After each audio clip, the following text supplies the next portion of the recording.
Retour dans la semaine de l'écho. Je suis toujours en compagnie d'Élie Cohen. Bonjour Élie, directeur de recherche au CNRS, auteur du décrochage industriel chez Fayard. Raquel Garrido, avocate, auteur du guide citoyen de la 6e République chez Fayard. Vous soutenez Jean-Luc Mélenchon, candidat du parti de gauche à la présidentielle. De la France insoumise.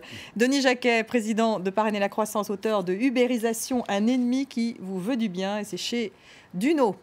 Allez, on va parler Europe parce qu'il y a eu ce premier sommet européen à Bruxelles en présence de Theresa May. La première ministre britannique a voulu rassurer. Londres reste un partenaire fiable, a-t-elle affirmé. Theresa May voudrait un Brexit dur en appliquant notamment un contrôle de l'immigration des citoyens de l'Union européenne. Une proposition incompatible avec un accès sans condition au marché unique pour les Européens. François Hollande a prévenu que Theresa May devait envisager une négociation dure si elle s'orientait vers un Brexit dur. Alors, que peut-on attendre de ces négociations? Je vous propose d'écouter le président de la République et Theresa May et on en discute ensuite. Le Royaume-Uni va quitter l'UE, mais nous continuerons à jouer notre rôle jusqu'à notre départ et nous resterons un partenaire fort. Moi, je l'ai dit très fermement. Madame Theresa May veut un Brexit dur, la négociation sera dure. Bon, allez, Denis Jacquet. À vous, puisque vous avez peu parlé dans cette première partie. Quand on est entrepreneur et qu'on voit cette espèce de partie de bras de fer sur le Brexit, quel est votre avis sur la question? D'abord, est-ce que ça peut être un atout pour les entrepreneurs français, finalement, ce Brexit? Bien malin qui pourra dire ce qui va se passer dans les années à venir. Enfin, pour l'instant, on est tous en pleine conjecture. Qu'est-ce qui va se passer? Bien passer. La première chose, c'est une période d'incertitude. L'effet de contagion. C'est-à-dire que, grosso modo, assez paradoxalement, si ça se passe bien, ça peut déclencher un effet de contagion chez plein de populistes qu'on a à peu près dans tous les pays en disant « mais regardez, quand on sort de l'Europe, tout se passe très bien, pourquoi est-ce qu'on ne le ferait pas nous aussi ?» Et il y a quand même des tentations dans quand même pas mal, y compris chez nous, chez certains partis, de dire « sortons de l'Europe ». Donc il vaudrait mieux que ça se passe mal. Je ne sais pas, mais en tout cas, grosso modo, on ne sait même pas quelle est la bonne solution. On sait qu'il faudra réformer l'Europe, il sait qu'il faudra qu'elle soit plus démocratique, il faudra qu'elle soit plus à l'écoute de ses citoyens. Et ce que disent aujourd'hui ceux qui sont sortis aujourd'hui de l'Europe, c'est avant tout devant une élite totalement déconnectée, dans laquelle on ne se reconnaît plus, dont on ne se sent pas vraiment partie, on sort. Et grosso modo, c'est cette déconnexion qui est en jeu aujourd'hui dans cette sortie du Brexit. La deuxième chose que disent, je pense, les gens, mais moi je ne peux pas parler à la place de tout le monde, c'est qu'à un moment donné, Stiglitz qui disait ça il n'y a pas encore très, très longtemps, mais est-ce qu'on peut véritablement avoir une politique unique pour des États aussi différents que ceux que nous avons dans l'Union européenne? C'est quand même une vraie question à se poser. Et ça me paraît, d'un point de vue purement mathématique et économique, sous le contrôle d'Élie, qui est bien meilleur que moi là-dessus. En tout cas, ça mérite un questionnement. Après l'histoire de « je suis dur, je suis plus dur que toi », etc. Bon, voilà, c'est à nouveau du cinéma politique. Personne ne veut paraître faible, bien évidemment, dans une négociation. Tout le monde montre ses muscles. Mais grosso modo, voilà, qu'est-ce qui va se passer? Les intérêts sont tellement mêlés. De toute façon, l'Angleterre est toujours une île, même s'il y a un tunnel sous la Manche aujourd'hui. Elle ne va pas tout à coup dériver et s'en aller. Nos intérêts financiers et commerciaux sont tellement mêlés qu'à un moment donné, de toute façon, il y aura un compromis. Donc dur, je ne sais pas, mais au final, ça sera, tout le monde aura fait un compromis. Élie Cohen, est-ce qu'elle ne veut pas quand même le beurre, l'argent du beurre, un peu tout, Theresa May, hein? Non. Si vous voulez, ce qui se passe est particulièrement important. Ça arrive une fois tous les 20 ou 30 ans. À l'occasion du Brexit, en fait, Theresa May veut changer radicalement le cours de la politique publique britannique. Il faut lire le discours de Birmingham. C'est un vrai discours de refondation. C'est un discours où elle clame sa volonté d'avoir un Brexit dur, mais elle justifie le Brexit dur parce qu'elle dit que l'Europe, d'une manière ou d'une autre, a été associée à tout ce qui est négatif dans l'évolution du Royaume-Uni depuis 20 ou 30 ans. Ce qui est faux. Et c'est tout à fait faux, bien entendu. Ce qui est négatif pour elle, c'est incroyable. C'est la globalisation, la financiarisation, la montée des inégalités, le développement d'une société qui ne reconnaît plus le mérite. Bref, tout ce qui a été la politique volontaire de Thatcher et de ses héritiers, qui était d'ouvrir et de bénéficier de cette ouverture. Par exemple, elle dit qu'elle associe le phénomène migratoire à l'intégration européenne. Or, ce sont les Britanniques qui, au moment de l'élargissement aux pays d'Europe centrale et orientale, ont plaidé pour l'ouverture la plus large et la plus immédiate. Et c'est nous qui voulions introduire des garde-fous, etc.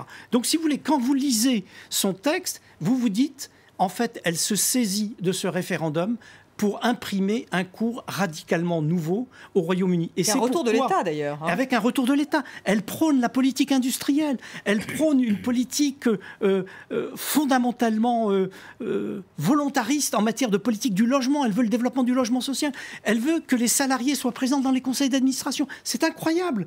Quand on sait ce qu'a été la tradition britannique des 20 ou 30 dernières années, quand on sait le rôle qu'ils ont joué au sein des institutions européennes, voir ce discours-programme de Theresa May est singulier. Et en même temps, faites très attention, il y a des traits populistes absolument insupportables. Elle veut par exemple que les entreprises donnent la liste des salariés étrangers et que les entreprises expliquent pourquoi ils ont pris des salariés étrangers au lieu de salariés britanniques. Donc elle veut instaurer la préférence nationale. C'est pas du tout britannique. Donc elle veut discriminer en matière de prestations sociales selon la société d'origine. C'est une horreur, ce discours. Raquel Garrido, est-ce qu'il faut être très dur avec Theresa May? Est-ce que François Hollande a eu raison de montrer un peu les muscles là? Mais je pense que ça ne veut rien dire, c'est un signifiant vide, dur. Parce que c'est dur avec qui? Avec l'ensemble de la population britannique? C'est quoi? C'est un espèce de discours punitif? Sur la négociation, il faut négocier. Genre, vous nous avez quittés, donc maintenant on va se venger, ça n'a pas de sens. Le seul rôle que devrait avoir le président de la République française, il est d'abord de préserver les intérêts de la France et éventuellement de réfléchir dans sa perspective d'une Union européenne, on va dire de gauche, à comment est-ce que le fait que les Britanniques ne soient plus là puisse éventuellement comment même les Européens l'aider. Pourraient-ils justement négocier, vous qui êtes politique? J'ai vu que Jean-Luc Mélenchon, lui, propose carrément de réformer les traités européens, mais on ne sait pas très bien sur quel aspect. Est-ce que ça pourrait justement rentrer dans une négociation dans ce cas? De toute façon, la marque principale aujourd'hui du cours de la construction de l'Union européenne, c'est que les citoyens sont mis à distance. Je rappelle que si on en est arrivé au Brexit, c'est parce que Cameron avait absolument dû prendre cet engagement d'un référendum, sinon il n'aurait pas été élu. De la même façon, François Hollande également, il avait dû promettre de renégocier le traité Mercosur, sinon il n'aurait pas été élu. Or, en France, comme le président de la République, il jouit d'une impunité absolue compte tenu de nos institutions. Donc il a pu réformer les traités dans le sens d'être plus démocratique, c'est ça que vous voulez dire? Oui, dans le sens. Alors, en ce qui concerne la France, la proposition de la France insoumise, c'est de dire nous avons un programme qui est un programme social, environnemental, démocratique.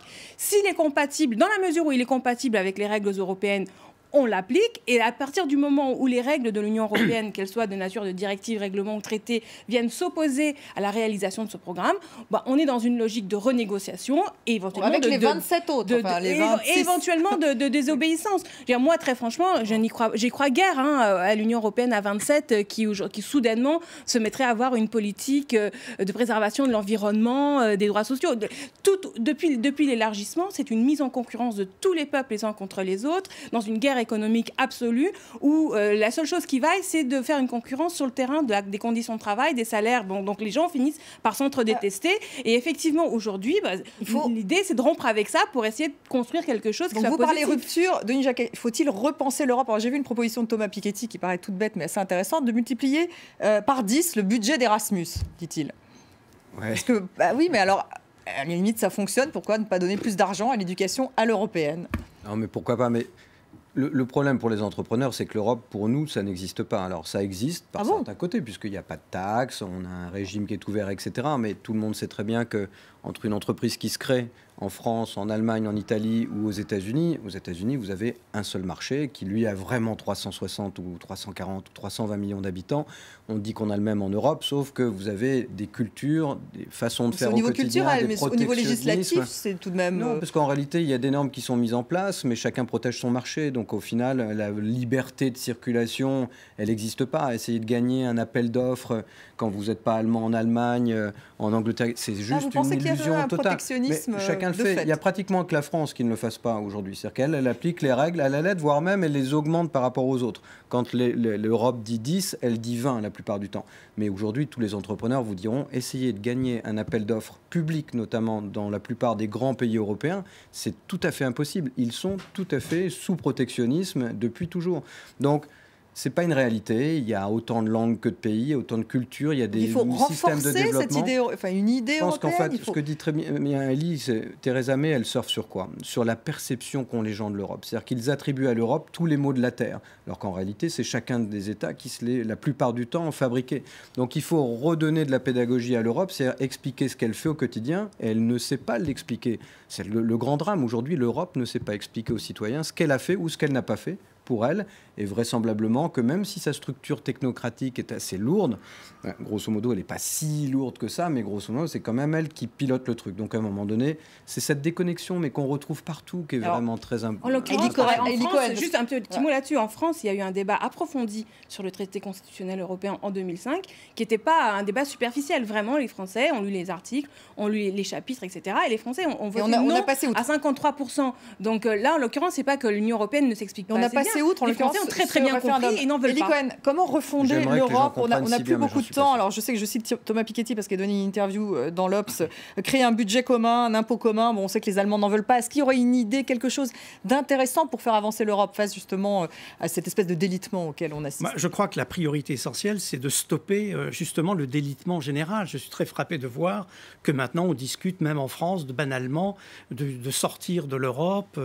Même Joseph Stiglitz, américain, je vois même que des responsables politiques proposent de faire de nouveaux référendums dans un contexte où la montée des doutes et la montée des partis populistes est particulièrement visible. Donc moi je pense que face aux dangers du monde, la première chose c'est d'essayer de préserver ce qui peut l'être actuellement. Alors comment faire? Mais moins de démocratie, c'est jamais mieux que plus, enfin plutôt que plus de démocratie, voilà. Mais attendez. Et comment préserver? Comment préserver? On n'a plus beaucoup de temps, Élie. Juste terminer votre idée. Comment préserver l'Europe? Eh bien c'est très simple. Il y a 3 mesures importantes à prendre. Premièrement, les fonds de secours aux pays en difficulté, vous savez, l'ESM, etc., doivent être renforcés. 2, il faut finir l'union bancaire parce que ce qui nous menace, c'est une crise bancaire en Allemagne et en Italie et on n'a pas les moyens d'y faire face.